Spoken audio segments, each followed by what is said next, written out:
another episode of Professional Beauty India Spotlight with me, Priyanka Parshuram. Indian beauty and hair industry has been growing at a fourfold, and also is the demand for the skilled professionals.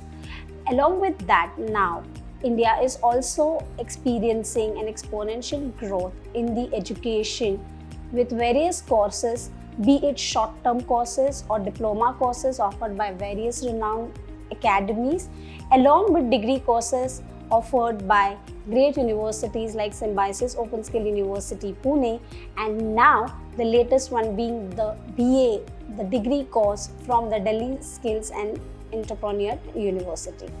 But the one thing that we have to remember is, along with the practical and commercial knowledge, the aspirants also need to learn the editorial and creative theme board making and brainstorming to take them at the par with the international standards. In today's episode of Professional Beauty Spotlight, we are going to be meeting one such young gun from the industry who, with her passion and zeal, has taken the art to the forefold. With her 18 years plus experience in the industry, she's made a huge mark for herself. She's also bagged many awards in the prestigious competitions on international level. So without any further ado, let's meet the passionate, the zealous and over-enthusiastic Shine Janarthanan, founder and director, Time Machine. Thank you. Hello. Thank you. How are you? I'm fine. Welcome to Professional Beauty India Spotlight. Thank you so much. So out of sheer curiosity, I would like to know, like, you have done your graduation in IT. So from IT to the hair and beauty industry, what was your inspiration? Because it's a huge paradigm shift, I would say. So what was your inspiration and what motivated you to join the industry? So basically, like any young kid, everyone is confused on what career to choose. So I think I was one of those kids when I was in my 18, 19, and my mom had a salon, and it's now been 23 years that she's been running it. Wow. So back then also she tried to, like after my 10th, she told me to get into the industry, but that time I wasn't very sure because I wasn't sure what this industry has to offer. Yeah. But slowly, gradually, I got into engineering because most of my friends were doing it. And then I also wanted to study at that point of time. And then later I realized that this is not something that I really enjoy. And I thought of switching my career to the beauty industry because my mom was into it. So I thought, let me just give it a try. Not that I was very passionate at that time. But yes, once I got into it, I learned the process of hairdressing, and then I learned makeup.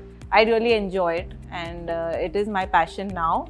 So, and I'm very thankful and I'm very happy that I chose that path. And in fact, a lot of my engineering friends, they really envy me and they really appreciate me that, wow, you've taken such a bold step and you're doing so well for yourself. So I think it just worked well, and I'm very creative and artistic myself. So I really love that about the industry. That's great. Do you remember at what age was your first cut or styling or makeup assignment that you did? Makeup. I think my first makeup I did on my sister on her wedding. Oh. So and in fact my first cut also I did on my sister. So she's always been my lucky charm.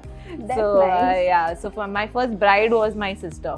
That's great. And at the age of? And at the age of, good question. I don't know, maybe I was 24, I don't know, 24 maybe. Oh, so immediately after your graduation, yeah, you can say. Yeah, so yeah. that was your first assignment. That's great. So Shine, you've been doing, as you said, you've done your first bride at your sister at her wedding. So you've also done a lot of commercial looks, and you also do editorial, like you create your own collections and do the looks.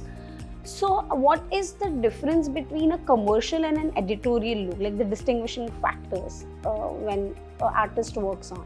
Correct. So I think everybody wants to look pretty and glamorous. Okay, there are very few people who really want to experiment. Correct. Though I feel that crowd is kind of, the new age crowd is kind of getting very experimental. So that's really exciting. So as an artist, you get very bored to do monotonous stuff, because everybody wants to do the same thing. They get inspired by seeing celebrities, and and it's just a repeat that you keep doing. But when we talk about, so that is commercial, what looks pretty to everybody's eyes is what commercial is. But when we're doing editorial, it's more experimental. I think it's more creative, and your creativity really gets out there, and you know, you can show your talent, you can show your work, and that's the fun part of doing editorial. And it's very edgy, it's very new age, it's very fashionable, it's very experimental. So I would say that is you need to be very confident and bold to carry a editorial look. Yeah. And as we're talking about the editorial look, and there are a lot of courses that have been offered in the beauty industry now, and even the industry is growing fourfold.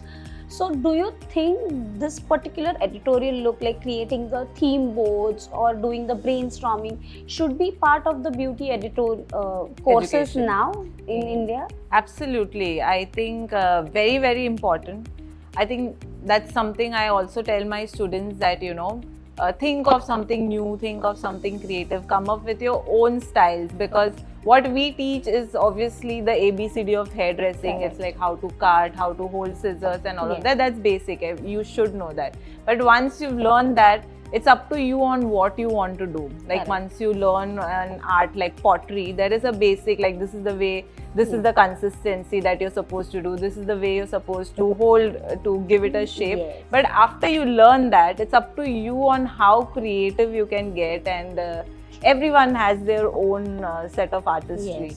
Right? And that is what art is all about. If you are doing the same thing, I'm doing the same thing, then it's not like you're not an artist, you just copy each other.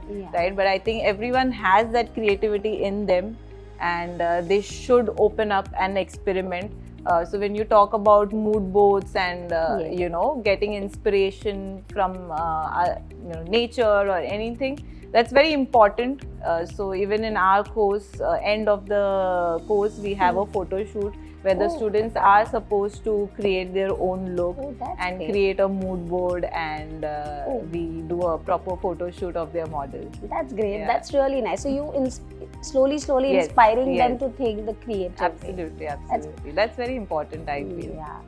You yourself have been very creative, like be it your cane collection or be it your beta fish collection, which is actually being nominated in one of the international awards in the hand painted category. So what are the do's and don'ts an artist or an aspirant has to take care when they participate in an international show or an award like this, when they're creating their collection?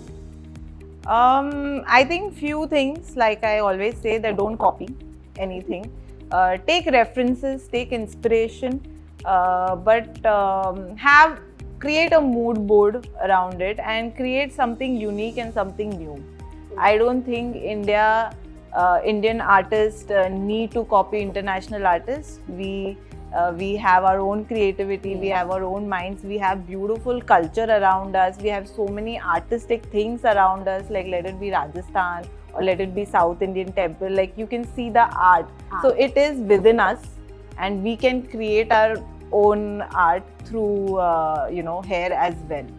So I think that is something that I would like to do for the industry as well. And so when you're taking part in competition, all I would like to say is that don't copy anyone. You can take inspiration, but be creative, and you know, even if you want to adapt Indian culture, I think that's beautiful as well. And just work hard and think different. Very important. That's good. And out of all the collections that you've created till date, which is your favorite one? My favorite one would definitely be Beta. That is my, I think, one of our biggest collection, and we really put in our hard work and our 100%, and we also won the international this thing, so that was a huge achievement. So it was a very time-consuming, very you know, a lot of energy and efforts into the collection, but it was all worth it, I think. How much time did it take for you to curate the entire Beta Fish collection? Like right from the inception to making the mood board to... Correct. So I think it was easily a 3 months work that we had to do. So obviously number one is to come up with an inspiration, Yes. finalize on that, and then finalizing the models, and then finalizing the design. So it's not like a one-day thing, definitely. Yes, So it's a definitely. lot of brainstorming and a lot of research and trying out. Then we need to see if the colors are going to work on the model and all. So a lot of things, but the process was, we did it in a span of 2 to 3 days on the model, but there was a lot of pre-planning that we had to do, definitely. Yeah, so that must have taken a lot Yeah, of time. almost 2 to 3 months, I think. Yeah. That's a huge time. Yeah. And lastly, we would like to know, like, you have your own academy, you've been educating, you also have a passion on that side. So as per you, how can we mold the Indian beauty and hair education to fit the international standards of the education? I think somewhere there is a lot of standardization that is needed in the industry, especially when we talk about education. Correct. There are a lot of people educating, but obviously the set protocols and standardization is something that's lacking, and that is something that we adapt from the international academies, Correct. which they're very good at. I must say that they're very good at that. So that is somewhere kind of set in India in some of the academies I know of. But apart from that, like I said, we can be our own creators. We can get in new ideas, new this thing. So even in our academy, apart from teaching the set syllabus, we always try to make it as much fun as possible. So we're always playing some of the other games, or getting students involved in a very creative and a very fun way of learning the process and learning the art. Also, I think a lot of assignments, if they get to do, and hands-on practice. And so I think that's something that will really, I mean, once they're on the floor, they get to do more. When they start doing the clients. Correct. Clients also, and even shoot wise, if they're doing more creative stuff, so that also really gets them more artistic, I feel. That's nice. On this note, we move to our next segment, which is the quick answer rapid fire question. So we would be asking you a few questions and you have to answer them as quick as possible. Okay. Cool? All ready? Yeah. Great. So describe shine in one word. Oh, that's any which way is so small. I think bright. Bright. Okay. Your, like, one thing that you get your inspiration from, which keeps you motivated as an artist. One thing that I get inspired from? Yes. I think my parents. Okay. Definitely, yeah. That's good. Okay. One hairstyle or a look which you feel is evergreen. I think face framing. Okay. Which is a cut that I think for donkey's years is happening, and still it's like so popular amongst clients and everyone. I think stylists, even now when you're on Instagram, when you see a nice face framing video, it still looks wow. So I think face framing is an evergreen style. That's nice. And one style you wish was gone. Which was gone. I don't know. I wouldn't like to say that, because I think style, somewhere trends get repeated year after year. So, it may not look stylish right now, but maybe if it's done in a better way, it looks stylish. So, I think it's nothing gone. Yeah, no, not really. And one random thought that has inspired you to come up with a collection. Random thought. I think it's always been random. But still, like, out of all your collection, like, you were just sitting and you just got a random thought and you came up with a collection. Yeah, like I said, most of them are quite random. Okay, all are random. Yeah, just very random. If not a hairdresser, then, like, if you're not working, if you're not doing your hairdressing, then what's your favorite pastime? Pastime, or what would be my favorite? Other alternative? Yeah, other alternative is also fine. Okay. A lot of things actually I would like to do. Number one, travel. Oh. And second, I think I like all artistic things. Like even when I'm scrolling through, I see videos on maybe pottery, or when I see interiors or somebody decorating their home, I feel, oh shit, I should have done this. Oh shit, I should have done this. So I think anything related to art and creativity is something that I feel I could fit into. So a lot of times photography, a lot of times video editing also I really like doing. So yeah, I think all of those professions I could have fit into. So you have creativity everywhere imbibed. Yeah, wherever there's creativity, I think I can fit into that. I really like home interiors also quite a lot. I enjoy doing my home, and I really have a passion for it. That's nice.